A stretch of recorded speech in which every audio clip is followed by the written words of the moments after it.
In 1988, Universal released Don Bluth's animated feature The Land Before Time, a story about a group of baby dinosaurs who lost their families and unite together in search for the Great Valley, all while avoiding other obstacles in their way, including a bloodthirsty predator.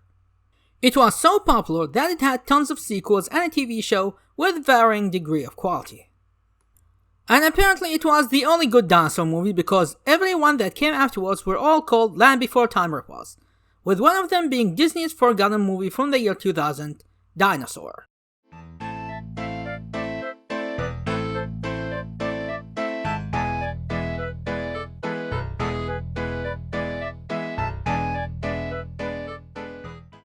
Disney's Dinosaur is one of those movies that the history of its creation is as interesting, if not more interesting than the actual movie itself. The movie came out in 2000, and it became one of Disney's most forgotten properties to the point it's not even acknowledged as one of their animated canons. Now, believe it or not, the movie was planned since way back in 1986. Yes, not in the late 90s, 1986, during the filming of RoboCop of all things.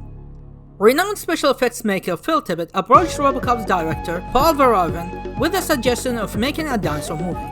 This happened during the time they've been waiting until someone gets Peter Weller's stunt shoes because the ones they got him couldn't fit, and everyone was talking how awful it is to make a movie such as this. And Tippett joked by saying, "We should make a dinosaur picture. We wouldn't have to be held up by actors in robot outfits." Inspired by 1953's Shane and its approach of following a lead character through a number of situations and moving from a devastated landscape to a promised land, Verhoeven hired screenwriter Wallen Green, and together they pitched the project to then Disney chairman, who happened to be our good friend Jeffrey Katzenberg. Katzenberg, we meet again. Verhoeven, Tippett, and Wallen were aiming for a budget of $45 million, but Katzenberg, knowing who he is, cut it down to $25 million. The initial idea was to have the movie in a silent documentary style with no dialogue or a narrator. Again, with Katzenberg, this won't be the last time he deals with this. However, this idea was nixed because Disney said they weren't making a documentary, they were making a movie, and it needed to include talking characters. The effects were going to be done in go motion technique. Go motion, to those not familiar with this term, is a technique of adding motion blur between frames of stop-motion animation to create the illusion of a fluid moving object instead of looking like a static image in between frames like most traditional stop-motion animation. This technique was co-developed by Industrial Light and Magic and Phil Tippett, and he used it in his previous short film, Prehistoric Beast, and later in the 1985 dinosaur documentary hosted by the late Christopher Reeve, in addition to Star Wars The Empire Strikes Back. Unfortunately, Phil Tippett, along with Paul Verhoeven, had to leave the project by the early 90s due to other commitments, and ultimately it was left in development hell thanks to something.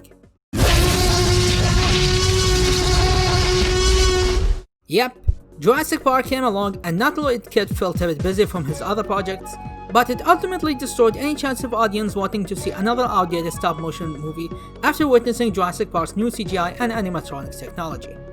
Thus, Disney's movie went back to square one. Since CGI was the choice for the effects, the question remains what story to present. The original idea by Paul Verhoeven was vastly different than what we got.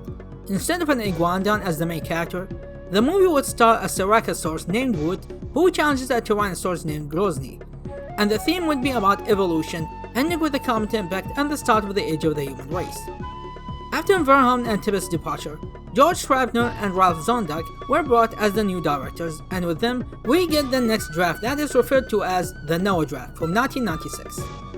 This draft was in a more religious take with a story that took influence from the Bible and characters named after biblical figures.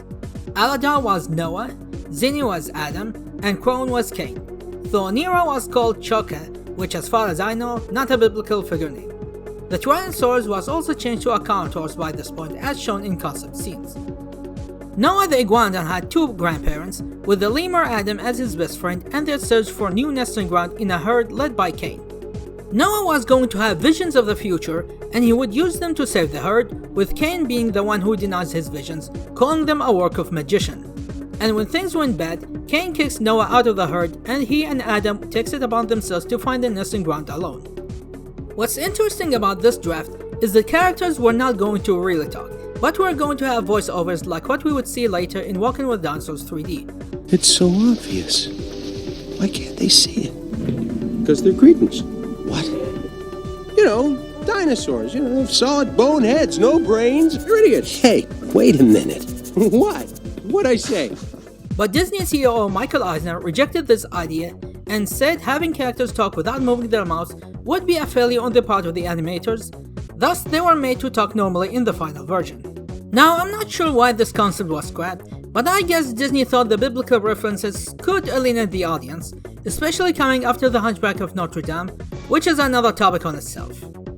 For the final draft, the story was reworked so now it kept the journey part, Aladar separating from the herd, Kron's ruthless leadership, but without the biblical references.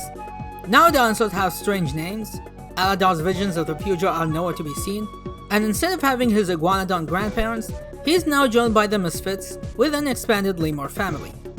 There were other changes made to the story. In the Noah draft, the setting was still a lush jungle. The final draft switched to a dry desert setting, which in my opinion works better for the benefit of the story. If it was just a jungle, the struggle to find a new home wouldn't have the same urgency if food and water was readily available all the time, and it makes finding the nesting ground a much more compelling payoff. Another change made was about a legendary figure named Old Gautama, the one who discovered the nesting grounds and led the dinosaurs to it every year until his death. And with it, the movie had a different ending where we see Aladar teaching the two iguanodon orphans about his legend. And yet, they didn't bother to pick a better title for the movie. I mean, come on, Dinosaur? That's it? This is the reason why we type Disney's Dinosaur if you want to Google it. But regardless of that, how was the final version? Well, if you're familiar with the movie, then you know how it went. Despite breaking box office records at $349.8 million and ending up as the 5th highest grossing film of 2000s, the reception did not go so great.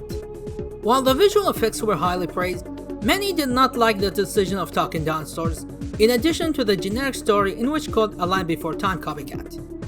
Though one of the directors is Ralph Zondag, who was the animation director of Land Before Time, so it's not surprising he'd draw inspiration from his previous work. Now I'm going to say the reception was affected by two factors, the first being the misleading marketing. Commercials and trailers hid the fact that dinosaurs were going to talk, so it gave the impression this movie would be something more than just a traditional animated feature. The other is the bait and switch opening.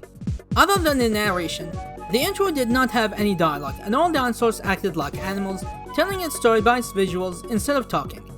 And you also had the setting and how lush and colorful it was for 6 minutes of the movie.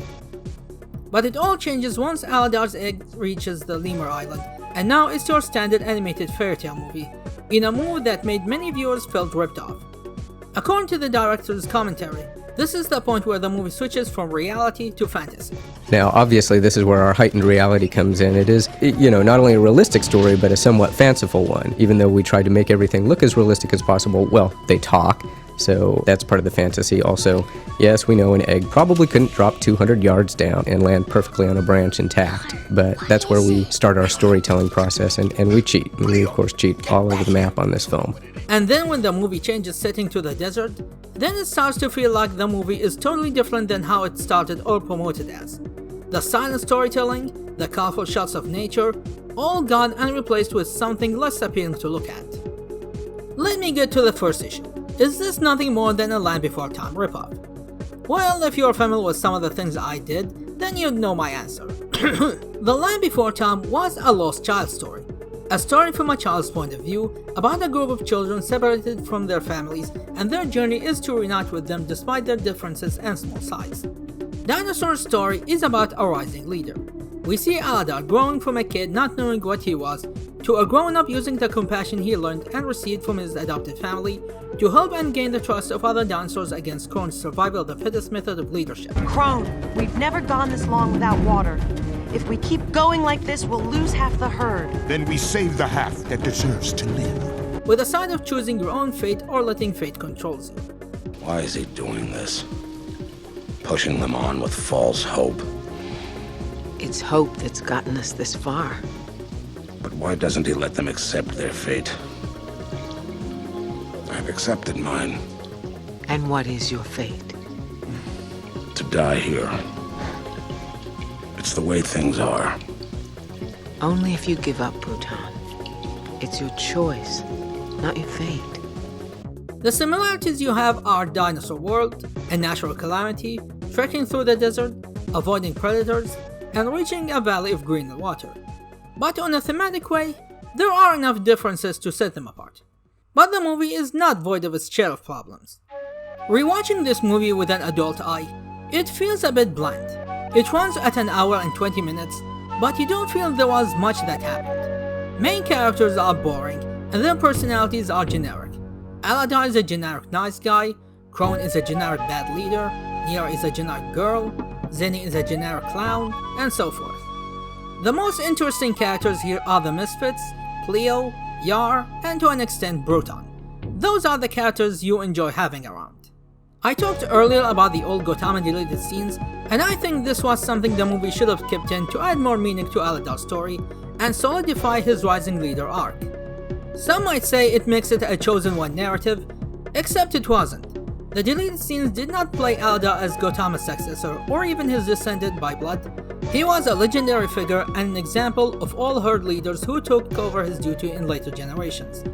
Otherwise, his story in the final product feels a little empty. Another deleted scene was Crone saving his sister from the raptors, which adds more depth to his personality as a tough leader but not above abandoning his family. The movie instead portrayed him as a one-note cruel leader who asserts his dominance on everybody and won't bother to help kids. Again, the movie wasn't that long anyway, so having an extra minute or two wouldn't hurt if it adds something of value to the plot and characters. Let's talk about the effects and some of the artistic choices. While the movie used CGI to create the dinosaurs, the locations and set pieces were real. It used the same method Jurassic Park and Walking with Dinosaurs of inserting CGI characters on real-life backgrounds. While some locations were left as they were, others were a combination of several locations in one scene, or they were painted backgrounds, or just miniatures, which is why the Pteranodon flying sequence looks like something filmed in front of a blue screen and added to a helicopter footage. Other effects like the meteor impacts were practical effects done in studio. Yes, these explosions were not post-production edits, they did have explosives on set for that scene. To create the monster cloud scene, Disney's special effects team used live action and computer-generated images to make the clouds look alive. It was shot with the camera upside down, so instead of seeing it like this in the final shot, you actually see it more like that. In this particular sequence, we're actually simulating sort of the look of the meteor striking, and we're doing a lot of camera car sequences. We're actually running through our forest while these meteors are crashing around us.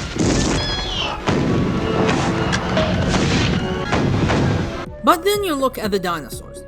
Now we know, 9 out of 10, the CGI doesn't age well, and this movie is no exception. The CGI quality of the dinosaurs matches the quality of the first Jurassic Park with the same issues: plastic-looking textures, low details in close-up shots, and feet not interacting well with the ground and shadows. Except Jurassic Park was from 1993 and Dinosaur was from 2000s. And due to its nature, the movie couldn't use animatronics for close-up shots to hide the CGI quality. The hair of the lemurs, on the other hand, looks great for the time it was made. Far away it may not look like much, but you can see how detailed it is in close-up shots and when it flows with the wind, if you ignore the skin texture of their faces. Of course, 1 year later, Pixar would show how to do hair technology with Monsters Inc. Though for some reason they couldn't do it with the Velociraptors, or Utahraptors as they were originally named. If they could animate the hair on the lemurs, why didn't they try to do the same for the raptors?